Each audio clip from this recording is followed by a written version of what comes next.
So we have Alex, we have Gabriel, and we have Yuri all joining us here from SWS. And each of the guys all have something to do with this project and also other SWS projects, right? So I thought maybe, Alex, if we could perhaps start with yourself. We have this visual representation of the PC-12 here in front of us. Perhaps you could share maybe a little backstory. Why did you guys go with a Pilatus PC-12? And what has this been like so far developing? So finally, we chose the PC-12 as the next step to the Kodiak because with the Kodiak, we did a pretty good job, but we needed a step up. A great facilitation of the Kodiak was that we had the G1000 ready from Microsoft. So with the PC-12, we want to build our own avionics. Apparently, that turned out to be a bit harder than originally anticipated. Okay. I mean, we're only like 9 months behind schedule or so. Nothing. Not a big deal. Nah. Yeah. It's grand. Better late than never. We can work. And the entire airplane has the complexity of an airliner. I mean, even the simplest system on the PC-12 is complex enough to fit into a plane like a Learjet or maybe even an Airbus. Oh, wow. Not really? kidding. Yeah, that plane is extremely well engineered, extremely redundant, and there's nothing simple about it. And I take it you only realised this after starting the project. So we started this very early last year, and we made some good progress with the model and some of the systems. We were aiming to release it last Christmas, but we got invited by Fly 7 to Lausanne, and we had exclusive access to their simulator for a week. Nice. Essentially, we got free training on the aircraft for a week. We were flown in the plane. And after getting close and intimate with the aircraft, we realized that it's not like we thought it was. The POH can only get you so far. Sure. So we were able to get a very good grip on the handling of the aircraft. We made a lot of notes about how it behaves, how we should fly the plane. Basically getting in the actual aircraft and flying it in the sim makes a huge difference across the board. So, and we came back and practically restarted it. So you had a full week checking out a professional level simulator, but also access to the pilots and the actual aircraft itself. So what a tremendous insight it must have been, but also a holy moly moment when you realize just how much complexity this thing actually has.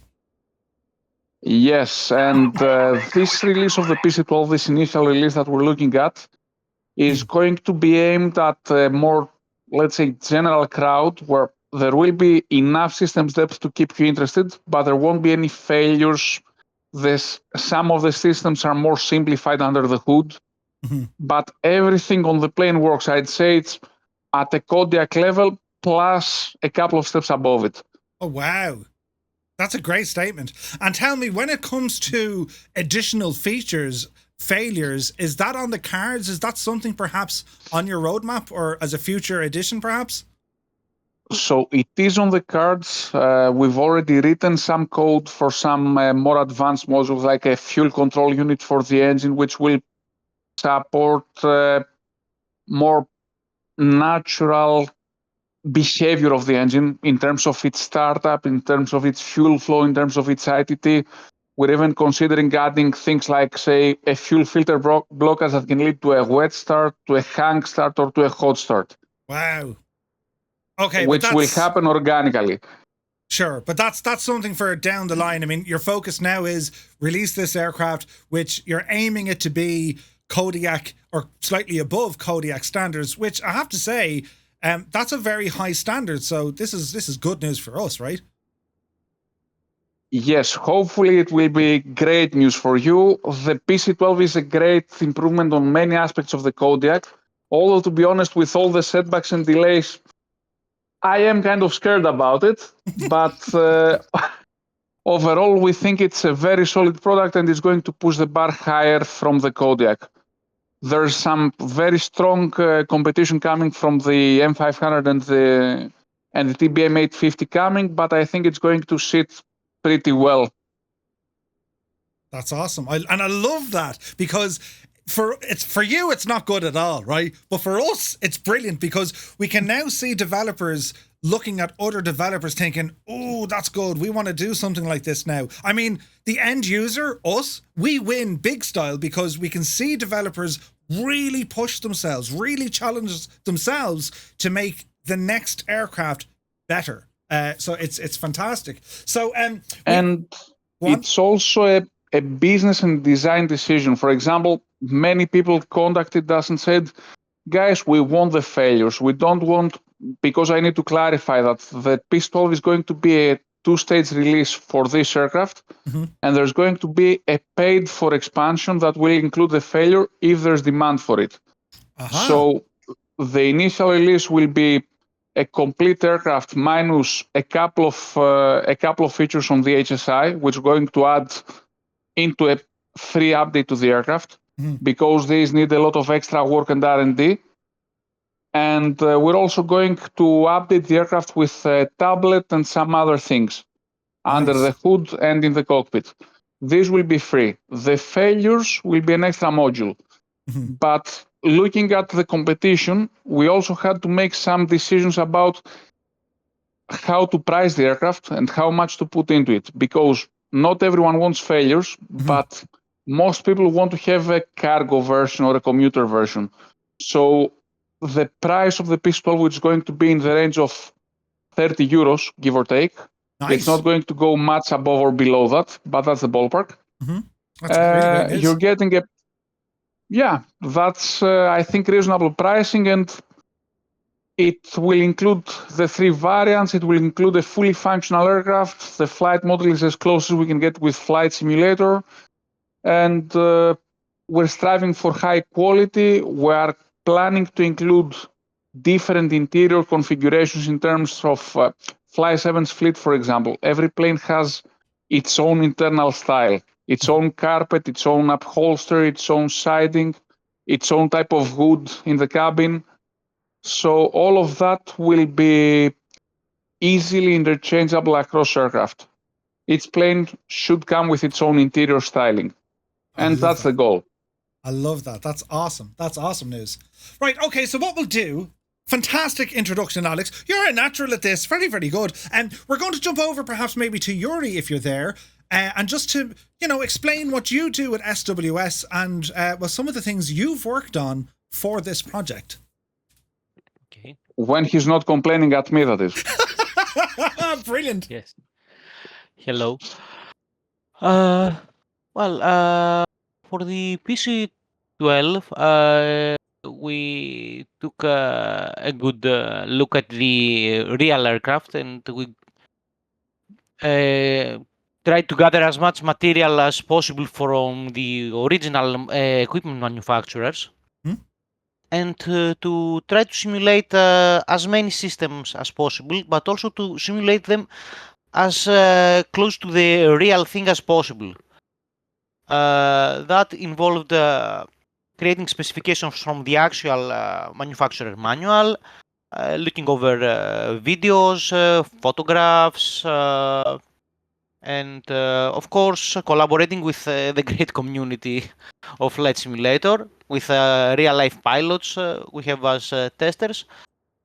And the result is the Avionics suite of the PC-12. We can start from the overhead panel. We have these 2 voltage meters, the amperage meters. Located here, yeah, we can see those.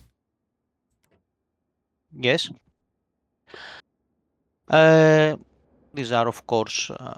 Also, I would like to mention that all the avionics are created using the latest version of the Flight Simulator SDK, as to utilize as much as possible, as many as possible from the capabilities that we can use. While we do have legacy algorithms, everything has been transferred to the newer version of the SDK. And then in the middle of the cockpit, we have the engine instrument system,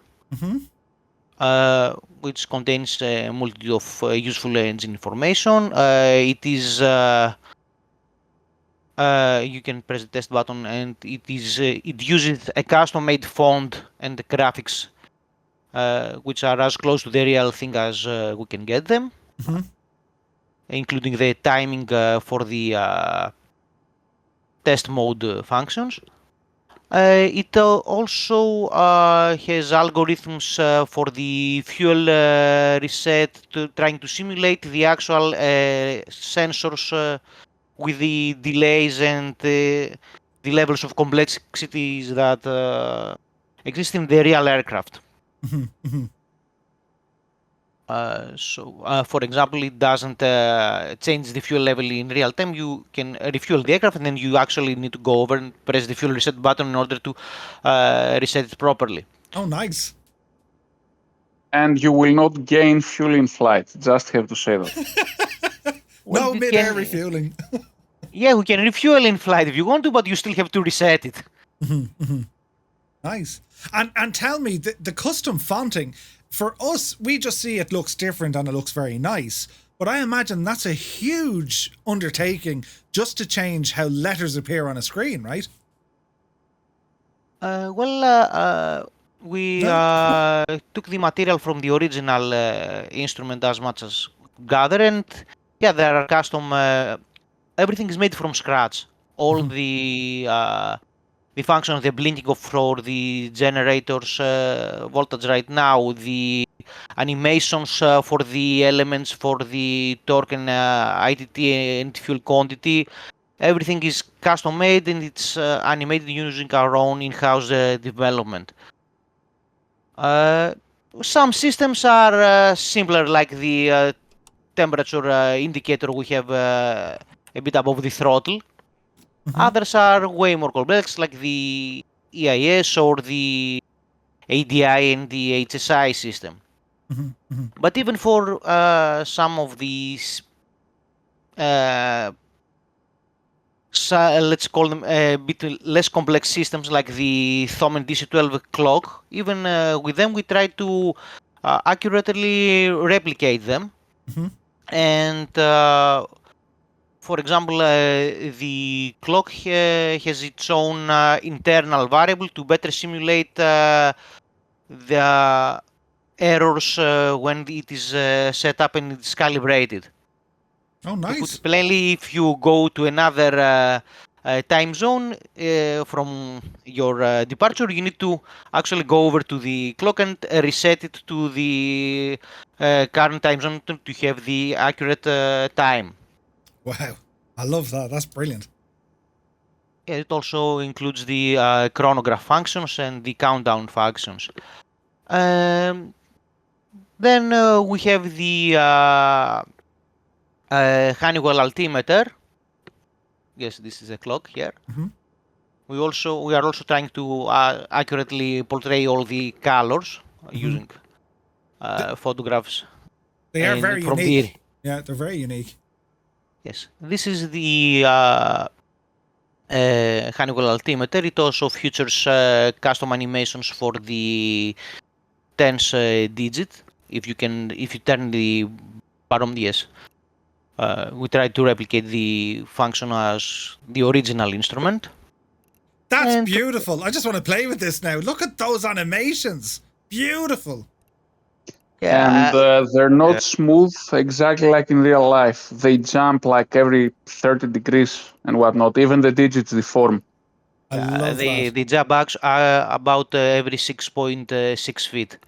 Wow. There is a discrete change, not a smooth transition. As you can see, yes, thank you.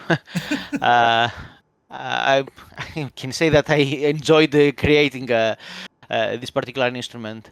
And this is also we can see the custom graphics for the little squares that display below 10,000 feet. And of course, we use custom fonts or existing fonts to get everything as close as possible to the real thing. Above the altimeter, we have the altitude and vertical speed selector, the CAS 297B system. which features an altitude select mode and the vertical speed select mode. It contains all the annunciators of the real-life system, and it's whether you press the engage or the arm button, it feeds these parameters to the autopilot in order to simulate the actual system as accurately as possible. And to the left, we have the ADI and the HSI system, which the ADI again it has a custom graphics, and I also would like to say that these are all vector-based graphics. So we are happy to say that while they look good, they scale good, and they are also they have very little impact on the performance. Oh wow, brilliant! Yeah, we took great efforts in order to try to optimize the code as much as possible in order to. We didn't make any compromises on the actual functionality. We want everything to be as close to the real thing as possible, but we also want it to be as optimized as possible. So I'm happy to say that the performance regarding the Avionics is very, very good. It should run in most systems without any problems at all. So the ADI graphics, again, they are custom made, and the HSI ones. We have functionalities and warnings for when we have excessive pitch, and there are also contained the ILS and VOR functions if we tune in with a radio. Also, one little detail that I'm very happy about is that the ADI has the actual rising runway graphic once you tune to the proper ILS frequency, and it moves and scales like the real thing. That's awesome. So you'll actually get, I think there's an icon that appears here as well to give you an indication of even the slope of the runway. It's letting you know if it's up or down. It's beautiful. Yes, we have the glide slope. It appears on the right side of the screen, but for that you need to tune to the proper frequency or engage the GPS mode in order to appear. And the one on the left side is the angle of attack indicator. If I'm squinting to see now because my connection dropped. But yeah, on the left side of the ADI, we have an angle of attack indicator. Which would be here, is it? No, in the ADI instrument. Oh, sorry, beg your pardon. Yes. The left side scale, the one that goes F to S with the two diamonds and the little green indicator. Yeah. In the right side of this instrument will appear the glide slope if you enable it. And for the HSI, we have the two modes, the compass rose mode and the arc mode. You can change them with the buttons on the middle panel. And of course, you can set the heading bag and the course arrow, and it also contains the scales for the CDI and glide slope. And there are also the navigation pointers in both the HSI and the arc mode. I love the animations are perfect. It's stunning, and it's very clear as well. And as you say, it's not only the resolution but also the refresh rate. It's perfect. It's beautiful. Yeah, that is the benefit of using vector graphics and using the latest version of the SDK. Everything is written in JavaScript, and we use. Well, I don't want to get into much technical details about programming, but but we try to use the stuff that impacts less to the PCs. Which is so important because, you're making the aircraft more accessible. So you have optimization at the very core of what you're trying to do. So every system you're implementing, one of the biggest goals or objectives for you guys is to keep it frame rate friendly. It's to keep all the systems optimized, which is it's great. And to be able to achieve this and get the functionality, top drawer stuff. Fantastic. Brilliant. So, Yuri, thank you very much indeed. What I'd like to do now, if we can introduce Gabriel in for the chat, and maybe Gabriel can tell us all about, well, what it is you do with SWS, and what's the PC-12 been like? So, Murphy, hello everyone. So, I'm working at Simworks Studios like a year and a half. At public relations and everything around. My main work at the PC-12, beside of taking those beautiful shots you have seen, I have sent to you in the past few days, is promoting the aircraft, making the development updates with Alex and everything around. And mainly, after the release, we're gonna do the consumer support.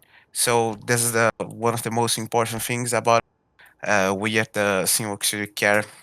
One of the most things we care, because we like to provide a good service to our customer before and after you buy the product. So I don't program and model anything, but I have a big version here after the release of the aircraft. And before taking these beautiful shots, I have sent. It's awesome. It is absolutely awesome. Like it's great to get it's the perfect triumvirate, right? I mean, you have developing, you have the systems and avionics, and then of course you have the, well, not only kind of product management, PR, and the customer element in there, but you have access to this aircraft as well. You're another pair of eyes and ears, and some of those screenshots, I mean, they're the ones that were on Twitter, they're on Discord, they're stunning. Like, they're beautiful. That's got to be a perk of the job, right? It's like, right, take pictures of this and make it look pretty, right? It's just take pictures. Yeah, it's not difficult, but it's not easy as the people think. We have to have the right airport. We have the right scenery, weather, time, everything around to get this beautiful shot. And I'm working like managing the beta test team too, and our Discord and there's other social media. There's a lot to be done, right? Because beta testers, I mean, I know you have real world PC-12 operators there. I think you also have guys who work the ground marshals who actually know this aircraft pretty much inside and out. So you have to control that information coming back. It's like, hey, we've just learned out that maybe that color shade of blue isn't exactly right. I mean, you got to communicate that back, right? Yeah, we have some instruments. We got like the beta tester reporting everything to the developer. Yes, kind Alex and Yuri. We have our sites to do this. You have the Discord, So we have a lot of beta testers right now testing the PC-12, and I appreciate that. Thank them for their work, because it's really needed at this moment, as before the release and after too. We need to test the updates and everything around. And like an extra challenge, of course, is this airplane is not just destined for PC, but the plan is to get this out for Xbox as well, which might follow a short time after the general release. And I think the idea of that is to allow you guys to capitalize on having a fast response. If a bug or something broken happens to get out there, it means you can fix it and then focus on the Xbox launch. So I can only imagine it's going to be very busy. As a matter of fact, when we got the plane on Xbox, on the very first hour of people getting it there, they caught a very serious bug. The Xbox users cannot control the condition lever for the engine using the mouse. They can only do it if they have peripherals. And I'm like, okay, let's check it out on PC. It works. So now we know what the problem is. It's not something as serious as what caused PMDG to pull their DC-6 out of Xbox. It's just a coding oversight on my part, which is easily fixable. We will probably release concurrently on Xbox, but if not, we will make sure that Xbox users get an equally good experience to the PC ones. I love that. That's brilliant. And never say never, but you're aiming this. I mean, this is a project you want to release in 2023. I mean, that's kind of a given, but do you have a rough ballpark? Is this a matter of weeks away, perhaps, or is it months away? And it's not to say a definite, but how is it feeling? When do you think? Completion of the aircraft is days away. We've had today we've had a setback. One of our guys got COVID, so he can't work on the cockpit textures while he's in that situation, of course. But we're counting days to completion. It was supposed to be done in a couple of days from now and sent to Pilatus. We will send it as soon as we're done. I believe next week we'll be finished with it. Wow. But from that point on until release, it depends mainly on Pilatus giving the green light. If they're happy with it and they say within the hour that they're fine with it, we'll take another couple of weeks to put some finishing touches on it, comb it, groom it, give it a good shower and put it out. And tell me, Alex, when that day comes, like, you've been working on this project night and day for a long time, as have the team. What happens after release? I mean, okay, you have to keep an eye on things for, bugs or whatever else, but like, do you just go and lie down for a while and take a break? No, we've got the Vans RV8 in progress. The 3D model is pretty much done. There's some bug fixing to be done there as well, but it's done. The coding is done. It's going to take turn for sound work. Then we have the Kodiak 900, which is going to be picked up immediately after. We have an update to the Kodiak 100 coming as well. So we'll see what comes first, the 100 update and then the 900 or vice versa. And we have another very big project that we've been working on for a year and we haven't announced. Okay. Let's say it's our Blackbird project, but it's not the Blackbird. Okay. But we're working on that, and that's the next thing that will keep us awake for a while.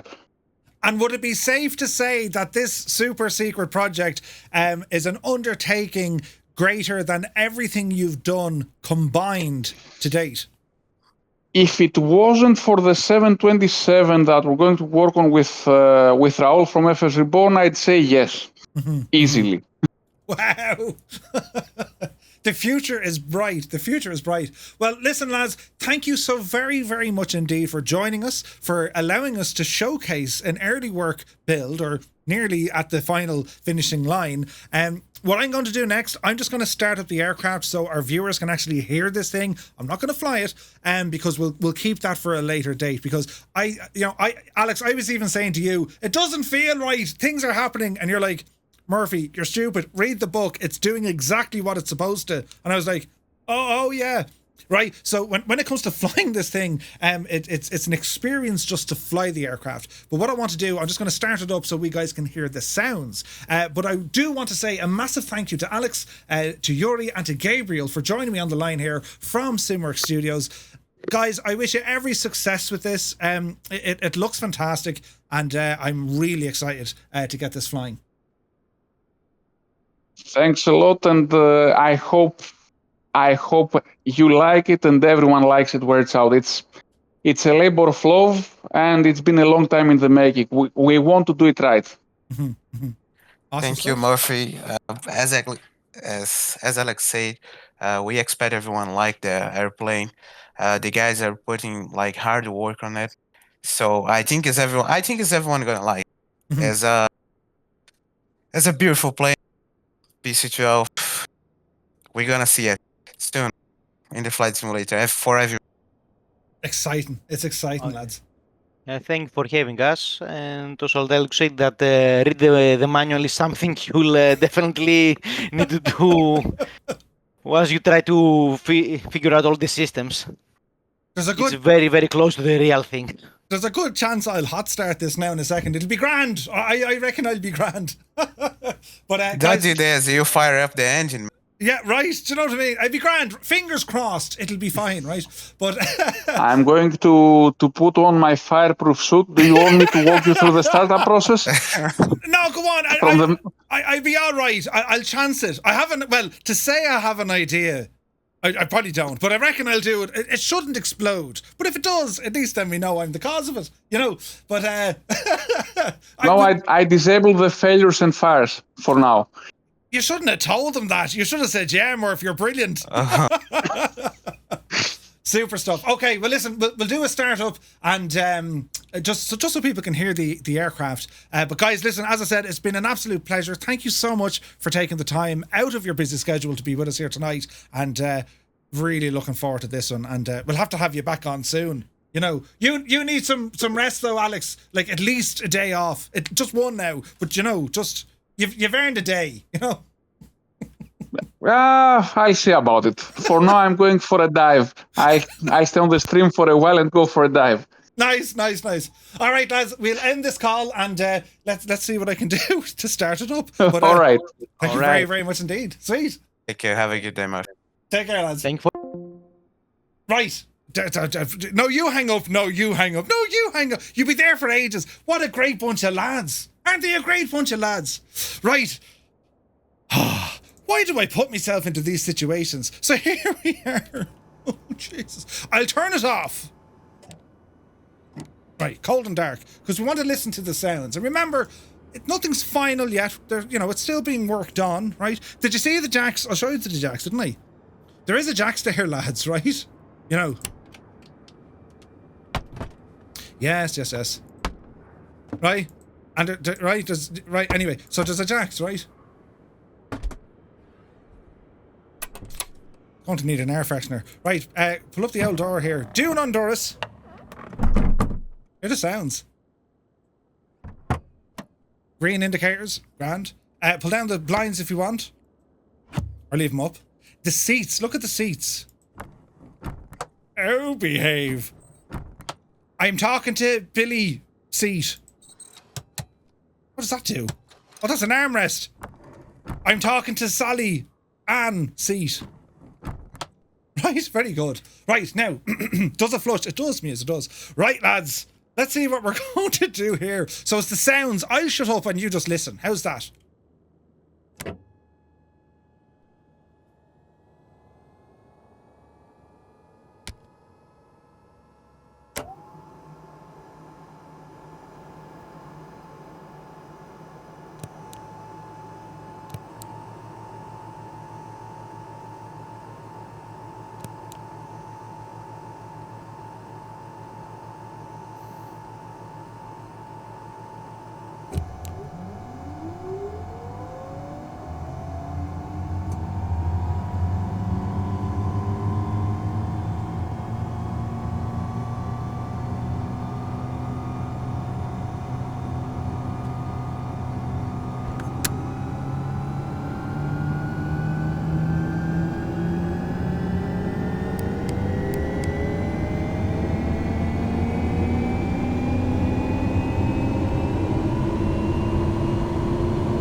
Now, can I just say, right?